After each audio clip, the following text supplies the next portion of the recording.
Yo, what's going on? It's your boy Manny Brown back again with this week's MLB recap for Dead End Sports. Sorry I'm a day late, had some scheduling issues, but I'm back again. As always, before we get into it, make sure you like this video, share it, and also subscribe to our Dead End Sports YouTube channel.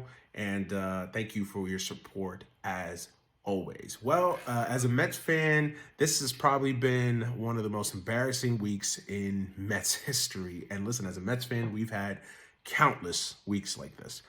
But I don't think it could be overstated. I don't think it's hyperbole. The Mets have had probably one of the worst weeks in franchise history. When you think about all the expectations, when you think about the fact that this is the most expensive team, literally the most expensive team ever put on a major league diamond. The Mets have a MLB record $345 million payroll. And when you consider the fact, when you throw in there the fact that they're also paying the luxury tax, aka the Steve Cohen tax, this is a payroll up towards $400 million. And right now, you got to look around this team and see, where are you spending this money?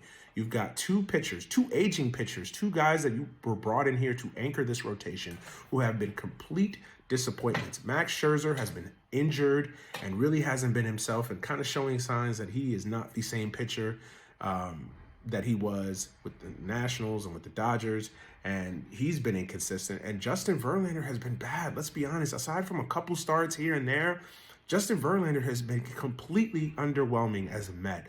When those two guys are not pitching at the top of the game, this team was built around those two guys, and if those guys are not going to pitch well, you're in serious trouble. But the rest of that rotation, Kodai Senga has been okay. He's been good. He's had great starts, but he's had some not so starts. I won't necessarily kill him too much because he is transitioning over from Japan to the States, and there's always some sort of an adjustment period as a pitcher. But the rest of that rotation has been very, very bad. McGill hasn't necessarily been that great outside of a couple good starts at the beginning of the season. David Peterson was an abomination, and the rest of the guys that have filled in the rotation really haven't been that impressive. The bullpen started out really good, but now has been terrible. I mean, they were awful in the series against Atlanta. I think they're overworked, they're tired, and they're just not that good. I mean, they've got guys in that bullpen that probably shouldn't even be in the major leagues, nonetheless, be pitching in big situations for the Mets. And then the offense is the consistent issue with the Mets. I mean, it continually inconsistent. They score a bunch of runs in Atlanta. That's the one, I guess, saving grace for being swept in Atlanta, was that the offense did show up. The offense did play well. But then they go to Pittsburgh. They score runs the first two games, and then Sunday completely just is a no-show. The Mets are just a frustrating team to watch right now, and heads are gonna roll if they don't turn this thing around. And a lot of fans are calling for flesh. They are. There's a lot of fans that are calling for Buck Showalter to be fired, Billy Epler to be fired. I'm not necessarily there on Buck Showalter and Billy Epler being fired, but let's just put it that way. Managers and GMs have been fired for far less in this town than what Buck Showalter and Billy Epler have been doing right now. The biggest issue, I think, as a Met fan for me, and I think I speak to some of the fans in the fan base, was there was a sense of overconfidence and hubris and laissez-faire that the Mets went into this offseason. They went into this offseason almost feeling like they had won a championship. That, we've won 101 games. We could just bring this team back. With the rule changes, it actually benefits us on offense. Yeah, we'll go after Carlos Correa because we do need a bat. He's a luxury. They dragged out the Carlos Correa situation. They really didn't have a plan A or plan B or plan C.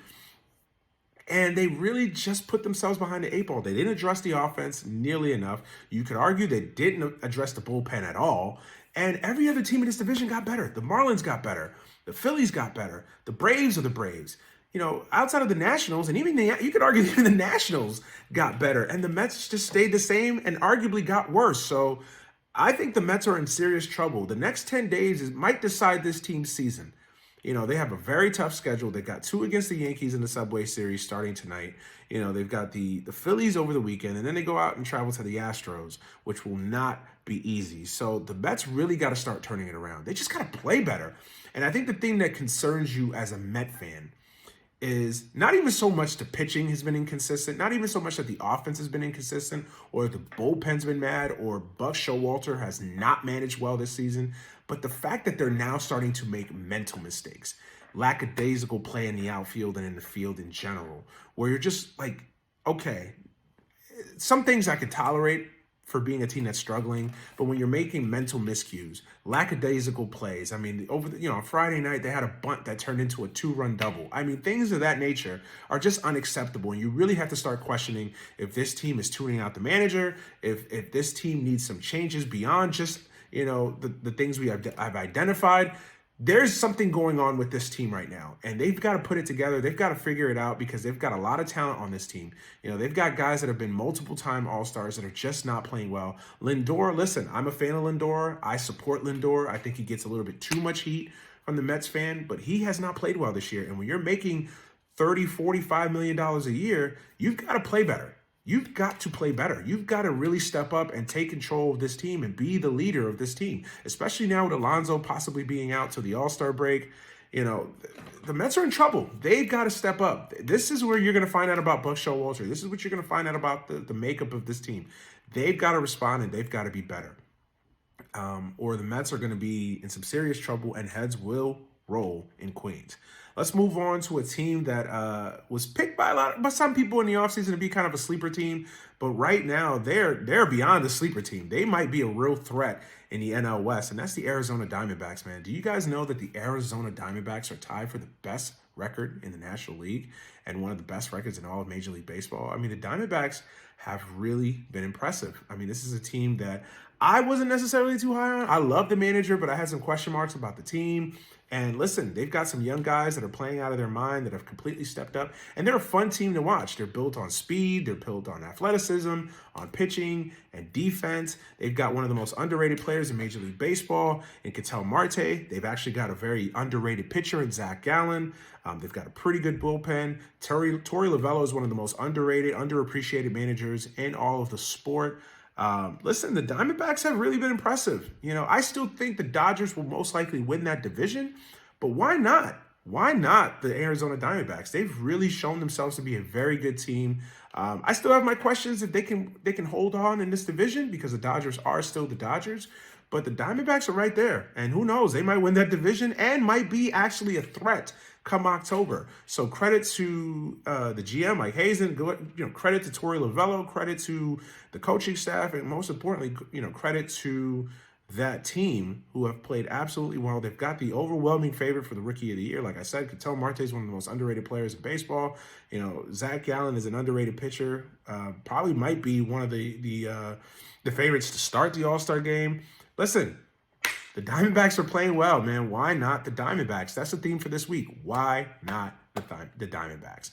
Anyways, that's it for me, man. As always, go make sure you like this video, share it, send it to all your baseball friends, and support the channel by subscribing and tuning in each and every Tuesday night, 9:30 Eastern, 6:30 Pacific, for the live Dead End Sports episode each week right here on YouTube. I'm your man, Manny Brown. I'm out of here. Peace.